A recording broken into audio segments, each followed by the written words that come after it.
안녕하십니까? NWS 방송 종합뉴스를 시작하겠습니다. 아나운서 정지혜입니다.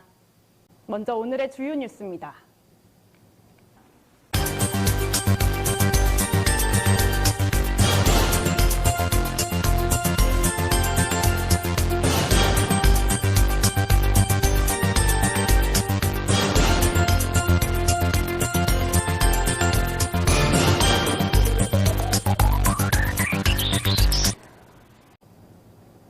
구리시는 현재 2024 행정사무감사가 진행 중입니다.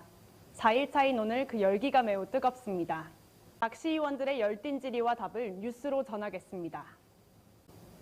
구리시는 노외주차장을 공영으로 운영하는 곳이 총 17개이고 각 주차장마다 기본요금을 400원에서 700원씩 부과하고 있습니다. 그러나 2021년 10월 31일에 준공한 제8공영주차장은 현재까지 2년 넘게 무료로 주차장을 개방하고 있어 돈 먹는 하마로 전락하여 운영 중임을 지적받았습니다. 인창 제8공영주차장 준공 당시 시 공식 블로그에는 2022년 2월 28일까지만 무료이고 3월부터 유료로 전환한다고 홍보한 바 있습니다. 이경희 의원의 무료 운영 이유에 대한 질의에 대해 담당 과장은 동주민들의 주차장 부족을 해소하고자 무료로 개방하고 있었으나 절차를 밟아 유료화를 추진하도록 검토하겠다고 밝혔습니다. 구리시의회 김용현 의원은 12일 열린 구리시의회 행정사무감사에 공영주차장 관리대행 수지율을 지적했습니다. 또 실적 감소 원인을 물으며 구리시 실정에 맞는 주차 모델을 제안하기도 했습니다. 이에 해당 관은 수지율 감소 원인으로 2020년 이후 주차 빌딩 내 입점 업체들에 대해 코로나19로 인한 대부료 및 임대료를 50% 할인해준 부분, 인건비 상승, 관리대행비의 시설물 유지 보수 비용을 포함시킨 부분, 인창중앙공원 지하주차장 무료 운영 및 제3공영 노상주차장 폐지 등을 이유로 들었습니다. 김 의원은 현재 공영주차장 매월 정기주차 차량의 비율을 파악하여 저렴한 비용으로 도심을 벗어난 인접지역에 장기주차할 수 있도록 주차구역을 마련하는 방법, 서울시에서 시행하는 거주자 우선주차 제도 도입, 주말과 공휴일에 한해 대로변 주차 허용 구간을 확대하는 등 다양한 주차 모델을 제안했습니다.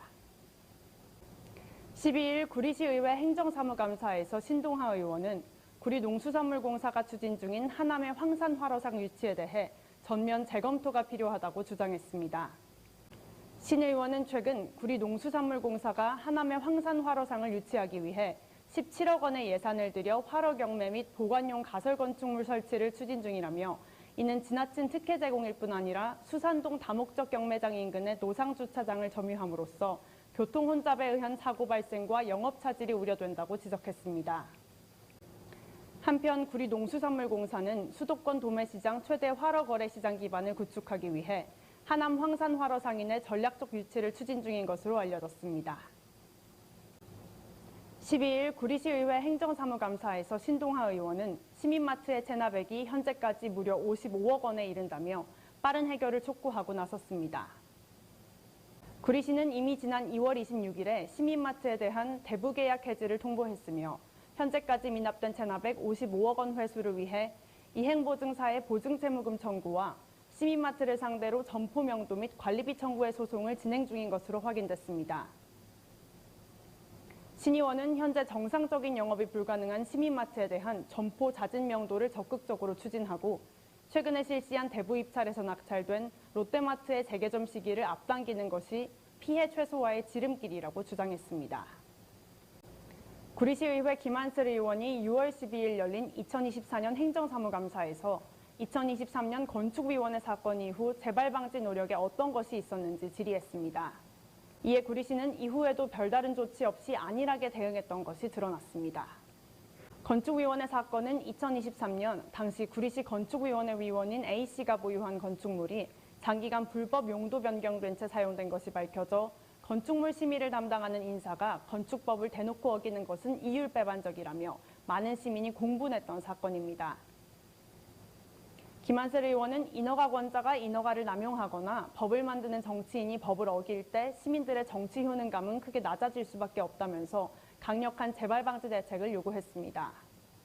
여호연 안전도시국장은 건축위원회뿐만 아니라 현재 심의 권한이 있는 각종 위원회에서도 비슷한 일이 발생하지 않도록 위원회 운영에 만전을 기하겠다고 약속했습니다. 이경희 의원은 3일차 행정사무감사 시 지난 5월 23일 모 언론에 보도된 순찰차가 불법으로 10여 년째 도로를 점용해 주차하고 있어 무리를 빚고 있는 사안에 대해 담당과로부터 사실 여부를 확인하는 질문을 했습니다. 이경희 의원은 공공기관끼리 암묵적으로 용인해주며 특혜를 주는 거 아니냐며 지적했고, 지구대 바로 옆에 있는 주차타워와 바로 아래에 있는 공용주차장을 이용할 수 있도록 지구대와 협의할 것을 주문했습니다. 이경희 의원은 공공기관일지라도 법은 만인에게 공평하고 평등하게 적용되어야 한다고 이야기하며 관할 지구대와 잘 협의하여 빠른 조치를 할 것을 당부했습니다. 남양주시는 오늘 19일 오후 2시부터 남양주 체육문화센터 실내체육관에서 2024년 모두의 일자리 채용 박람회를 개최한다고 밝혔습니다. 이번 박람회에서는 다양한 계층이 취업에 도전할 수 있도록 폭넓은 일자리 정보를 제공합니다. 시는 현장 면접과 채용 상담이 진행되는 채용관과 일자리 시책 및 고용 정보를 제공하는 일자리 정보관을 운영합니다. 취업을 희망하는 시민은 이력서를 지참하고 행사 현장에 직접 방문하면 되고, 그 밖에 자세한 사항은 시 일자리센터 블로그에서 확인하거나 일자리정책과에 문의하면 됩니다. 새마을교통봉사대 남양주시지대는 지난 11일 남양주시 금곡고등학교 앞 사거리에서 운전 중 휴대폰 사용 금지 운전집중 캠페인을 실시했습니다. 이번 캠페인은 나용자 교통봉사대장을 비롯한 각 지구대 대장 및 부장 30여 명이 참여한 가운데 도로교통법에 의해 금지되고 있는 주행 중 핸드폰 사용이 얼마나 위험한 행동인지 경각심을 주기 위해 마련됐습니다. 나용자 대장은 운전 중 잠깐의 방심이 우리 모두의 생명을 위협할 수 있다며 이번 캠페인이 운전 중 사고를 부르는 휴대폰 사용을 자제하는 계기가 되길 바란다고 말했습니다.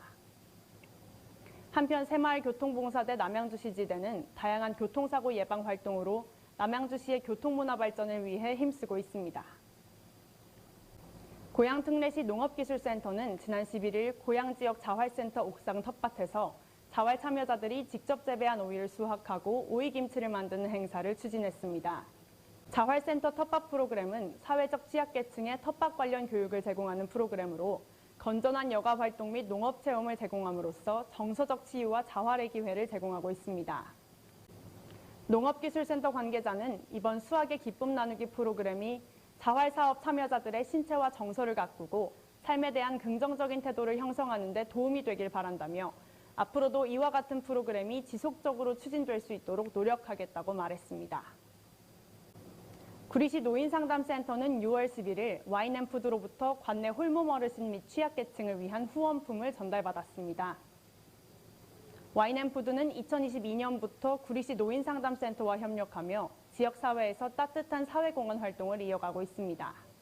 이번 후원품은 단백질 쉐이크 6,650봉이며 관내 홀몸 어르신 등 취약계층 700세대에 전달될 예정입니다. 백경현 구리시장은 관내 이웃들을 위해 따뜻한 나눔을 실천해주시는 와인앤푸드 관계자들께 감사의 말씀을 전하며 이 따뜻한 마음이 잘 전달될 수 있도록 전하겠다고 말했습니다.